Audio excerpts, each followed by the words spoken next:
You have one life. The most expensive thing that you can give away is your time. And if you're going to spend it sitting at a desk, dreading it, hating it, you start to be that ball of negativity. What I found when I worked in corporate is I'd get home and I'd be so stressed and tired, I couldn't even connect with my son. I couldn't even talk to him. I could not even see him. My head was at work, or something has to be done, or something in the house, or, so many other things going on that you actually are moving through life lifeless. And when you get to that point where you're dreading the next day, when there are people who are praying and wishing they had one more day to live, who are sitting in hospital. If you go and visit a hospital, there are people wishing and praying, give me one more day, one more week with my family. And you, in your good health, are getting up and allowing yourself to be in that state. When I left corporate, I said Monday is going to be my day off, because I dreaded Mondays for so long. I said when I become my own, when I start my own business, Monday is going to be my day off, and I'm going to rest and enjoy it. And it just changes your whole psychology, because now you look forward to it. You look forward to every single moment. For me, I'm busiest during holidays. When people are excited to leave work and go on break, I'm excited because that's the time I'm busiest, and that's when I'm working. And that's the first sign for me that this is what I love to do. It doesn't matter, whatever time. I can get up and do makeup, whatever time. I always share the story about when I moved back home after I graduated from university. I said to my parents, I want to do makeup. They were like, yeah. What did you study in uni? Communications, media, culture, and psychology. So I minored in psychology. So when I moved back, I managed to intern with a makeup artist called Hassan. He passed away a few years ago. I was 7 months pregnant when I first did my first job with him. And it was long hours, and I really enjoyed it. So he booked me on another job, and he said, will you manage? Because I was really heavy at that point. And I said, book me. And that job needed me to wake up at 3 in the morning and be on set we had different locations within Kenya, California, Kikomba, and Kariako. And we were working, it was a crew of 300 people. It was massive. It was crazy long hours. I'd be on set from 4 in the morning and then get back home midnight, sleep for 2 hours and get up again. And I did it without complaining. I literally, any moment we had to rest, you would find me in a seat like this, power nap. Get up, we go. Okay, I'm ready, let's do it. So I knew that even when my body would not allow me to be as active and as efficient, and I still had passion for it, this is what I had to do. We have one life, and I know it's very cliche to say that, but let's break it down.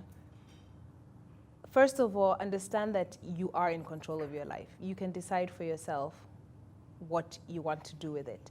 I think we give up this power to what society expects of us. What will the parents say? What will the neighbors say? I'm leaving this good job to be a beautician, My parents have worked so hard to take me to school outside of the country. There's so many other things that we battle with. But once you make that decision, you have to deal with what's going to come. So that 3 years when I was broke, crying, sitting on my son's bedside, not knowing what tomorrow is going to bring me, I had to take responsibility for my decision and say that when the tough times are here, I have to take responsibility for it. But when the good times come too, I will also take responsibility for that and own it. My definition of hell, honestly, and I know on the spiritual side, we always say, well, working hard on earth to be in heaven, otherwise you go to hell. But, people are living in hell here on earth. Yeah. Just waking up every day, hating everything they do. So they go to the office, they hate their job, they hate their colleagues, they hate everything they're about. So they go online. This is why you have people online with keyboard courage. They have to come and spit out angry things at people and all that negativity, because if you're not happy, how can you even celebrate somebody else who is happy? How can you watch me and say, go Muthoni, I'm cheering you on, when you're not doing something that I can cheer you on because it's genuinely something you want to do? So it's deciding, do you want to live in hell on earth, or do you want to have a good time and actually enjoy what it is that you want to do? when you're in the grave, nobody's going to dig up and get in the grave with you. No. Because they made decisions with you. It's your decisions, you know? That's it. Wow. Being clear about how you spend your life or parts of your life and where you invest them and what you invest them in. In anything. Getting up to go to the supermarket and you bump into somebody and you know you don't even want to speak to them or spend time with them. You know, it's be polite. I'm not saying walk off and just ignore them. Be polite, be kind. But I find a lot of people do things because they feel they have to for that other person or to be respected or to earn a title. The moment you let go of all that, what's the worst that could happen if today you quit your job and just try to do what it is you love? Yes, you're going to suffer a little bit because you have to prove a point. You know, same thing in corporate life. You have to climb up the ladder and you will suffer at it. You have to put in the long hours. You have to show your commitment. You have to continuously grow yourself, you know, mentally, emotionally. You're going to have to put in the work, but at least you're putting in the work for yourself. Yes. Not for someone else. Yes. Yeah. And I think if there's anything I could take away from this, it's find, accept, and pursue your passion. 100%. Yeah. I could have said it better. Yeah. It's true. Pursue it with everything you have. Everything you have. And people will see it because you can't fake it. You can't. You can't fake it when you know you love something and you care for it. When you fake I'm in a corporate job and I'm doing great, people will see through it. They will see through it. Little cracks will happen in your life. You have to hide one lie of another lie of another lie.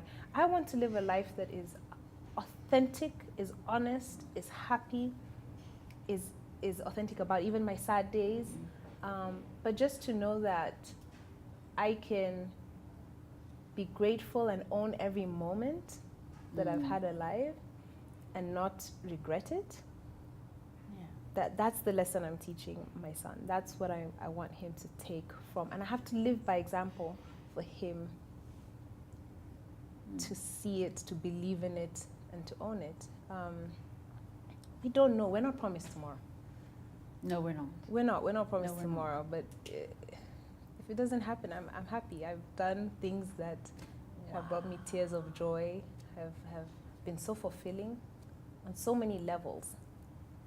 So many levels. And that's all I want from this lifetime. All these conversations that we have, all these stories that we tell, all these things that we do, all of this that we are celebrating, not just here on this show, but even in life, is all about the pursuit of what we within ourselves, individually, Muthoni with her story, myself, you, consider the good life. Phenomenal women, or phenomenal you who's watching, if you allow yourself. As always, we will give the contacts for Muthoni. Should be at the bottom of the link now that's appearing before you, so you can find out more about her and follow her on social media, because this story, I assure you, we only scratched the surface of. Thank you always to Olusereni for hosting us. It's always such a pleasure to be at Olusereni Hotel and to be looking out onto the National Park. And as always, thank you for watching. Thank you for watching MAKEDA. Stories of phenomenal women in STEM, in service, and in business.